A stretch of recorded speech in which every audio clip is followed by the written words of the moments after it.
Hace apenas 10 años, la última unidad fabricada del Peugeot 504 abandonaba la planta nigeriana de Kaduna. La máxima expresión de la firma del León en los años 60 había estado presente en 5 décadas en la historia de la automoción, al haber sido reproducido en todos los rincones del planeta: Francia, Bélgica, Argentina, Chile, Kenia, Marruecos, China o Australia.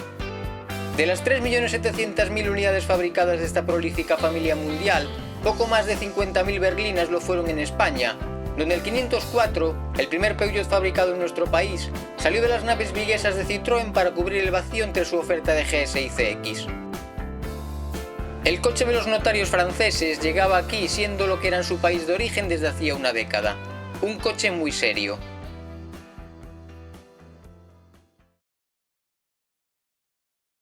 Tendremos un modelo más potente, más grande y también más caro que los 204 y 404, pero no antes del verano. No se llamará 405, aunque su nombre será una combinación de estas 3 cifras. Estas declaraciones, realizadas en el Salón de Ginebra de 1968 por la dirección de Peugeot, aclaraban los rumores sobre el futuro gran rutero de la firma.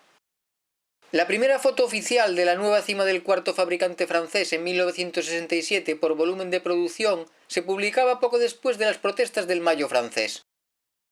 En su carrocería firmada por Pininfarina, que había diseñado ya el 403 en 1955, aparecían 2 rasgos diferenciadores: los faros delanteros trapezoidales y la tapa del maletero en declive.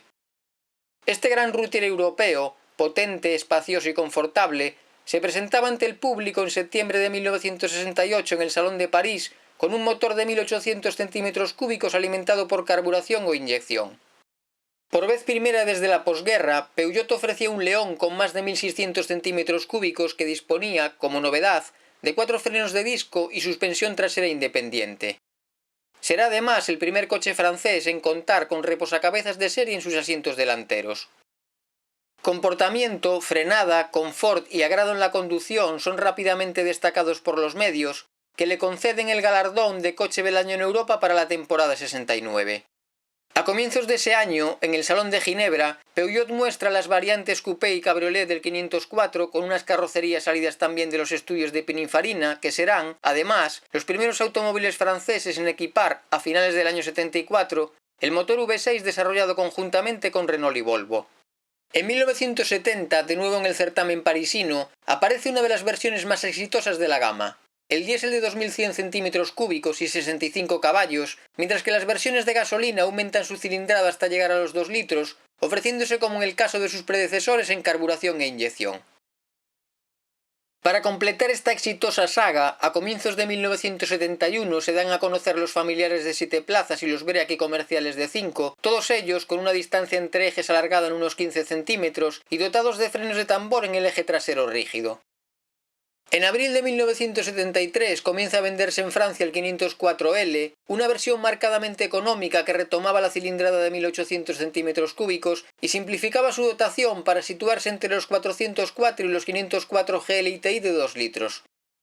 Para contener el precio, el tablero será lineal, visto ya en los comerciales, los asientos prescindirán de apoyacabezas y, como en las versiones alargadas, los frenos traseros serán de tambor en el puente posterior rígido.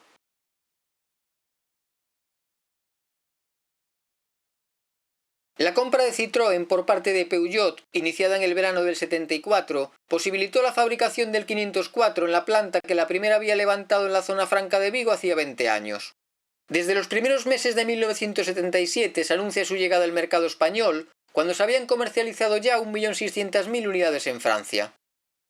Precedido de una reputación que su fabricante intentaba emparentar con la de Mercedes allá donde se vendiese, y por una fama de robustez que lo había hecho victorioso en los rallies africanos más extenuantes, el 504 GL 2000 se presenta en España en noviembre de 1977, aunque sus primeras entregas comienzan con el año 78. El Peugeot español no tendrá equivalencia con los modelos franceses, ya que compartía con el GL su mecánica carburada de 2 litros, con ciertos elementos de equipamiento del TI, pero a diferencia de esto sus frenos traseros eran de tambor. Y aunque llegaba arrastrando cierta fama de veteranía entre la prensa especializada, será el primer automóvil de la producción nacional que, contando con la disposición clásica de motor delantero y tracción trasera, cuente con un eje posterior independiente. Un precio final de 711.000 pesetas lo situaba por encima de un Chrysler 180 o de cualquier SEA 132 de gasolina, y de los modelos fabricados en España tan solo un Chrysler 2 litros o un Citroën CX superaban esta cifra. Con el verano de 1978 llegaba a los concesionarios el 504 GL 1800, cuyo importe se contenía en 77.000 pesetas respecto al del 2000, debido principalmente a un menor impuesto de lujo, aunque estaba dotado de su mismo equipamiento. Finalmente, en noviembre de ese año, se presentaba la versión alimentada por gasóleo, una de las opciones más recomendables de una oferta que con ese tipo de combustible no superaba entonces el 2% de los automóviles distribuidos anualmente en España.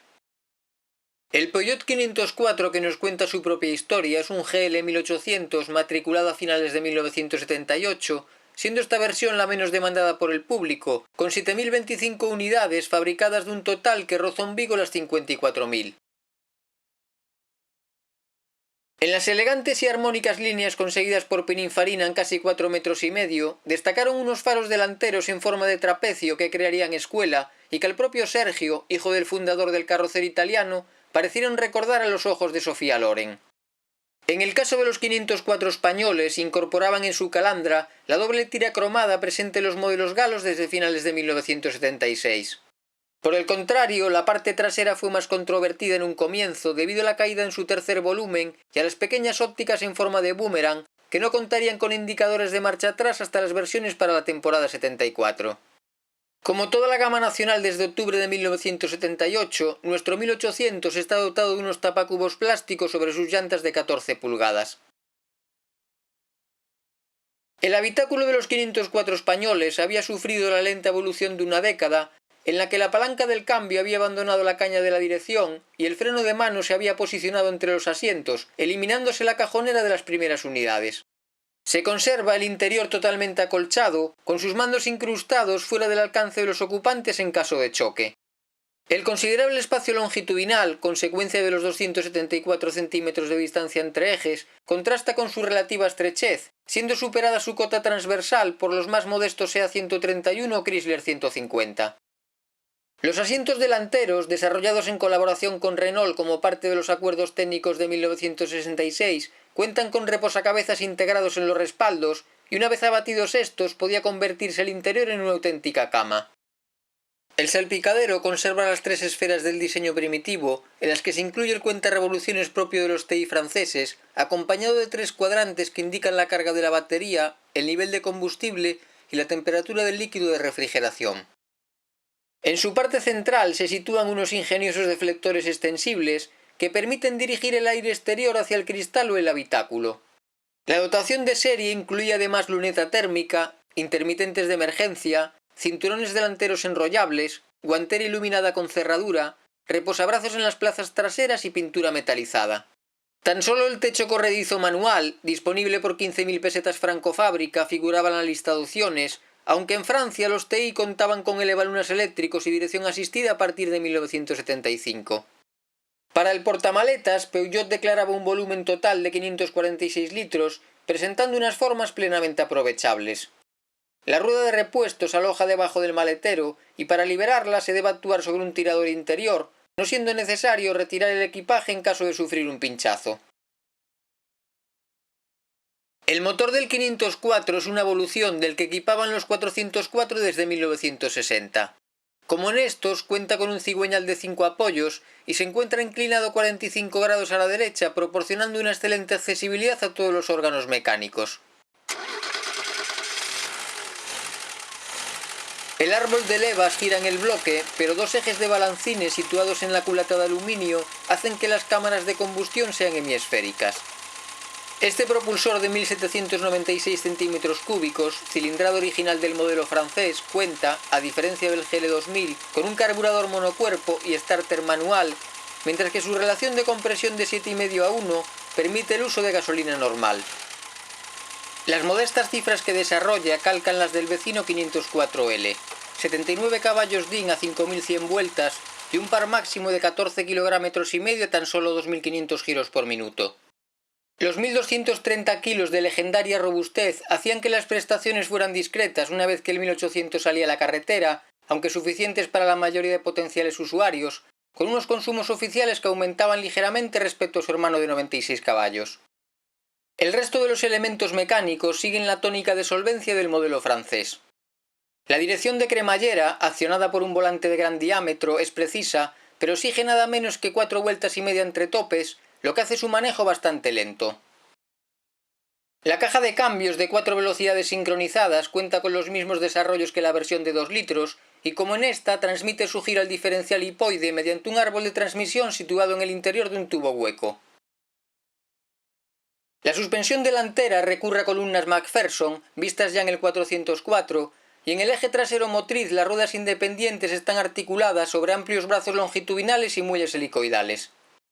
Por último, el equipo de frenado dispone de generosos discos de 273 mm en el eje delantero, tambores traseros, 2 circuitos independientes y la asistencia de un servofreno de 8 pulgadas. La revista Autopista destaca de este devorador de kilómetros su elevado nivel de seguridad, gracias a una excelente estabilidad, a unos frenos equilibrados, a una visibilidad francamente buena y a la potencia de sus faros con lámparas halógenas. Su robusto motor, voluntarioso y muy elástico, se contenta con 8,5 litros cada 100 km al circular por carretera, aunque su consumo es muy sensible al uso del acelerador. De su confortable y silencioso interior, pero de un diseño claramente superado, se critica el excesivo diámetro del volante, la falta de apoyo para el pie izquierdo del conductor y la ausencia de extractores de aire, ya que la moldura plástica lateral es simplemente decorativa.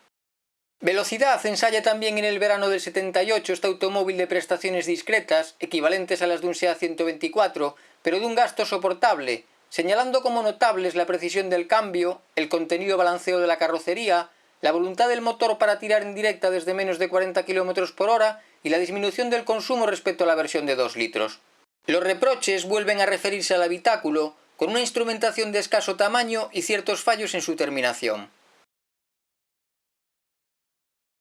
Así como en otros mercados el 504 había tenido que competir con numerosos contendientes, en el español, todavía cerrado a las importaciones, sus rivales se reducían al Chrysler 180 y el SEAT 132. Por 10.000 pesetas menos que el Peugeot, el 180 contaba como gran baza con el rendimiento de su moderno motor de 100 caballos para 130 kilos menos, siendo imbatible en prestaciones y consumos. El 132 impone sus casi 30 caballos de diferencia repartidos en 5 velocidades, pero su eje rígido trasero penaliza su confort y estabilidad, siendo inferior también su capacidad de frenada. El Peugeot se desmarca en habitabilidad y economía de carburante, mientras que el SEAT lo hace con un equipamiento claramente más completo que incluía la dirección asistida. En una valoración global, el León de Vigo resulta ser un vehículo más homogéneo que el SEAT, contando además con un precio ligeramente más favorable.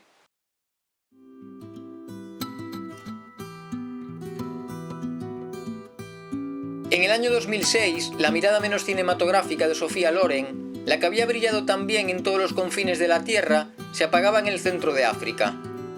El Peugeot 504, el viejo león africano, embalsamado en sus casi 40 años de leyenda, había sobrevivido a todos sus herederos de tracción trasera.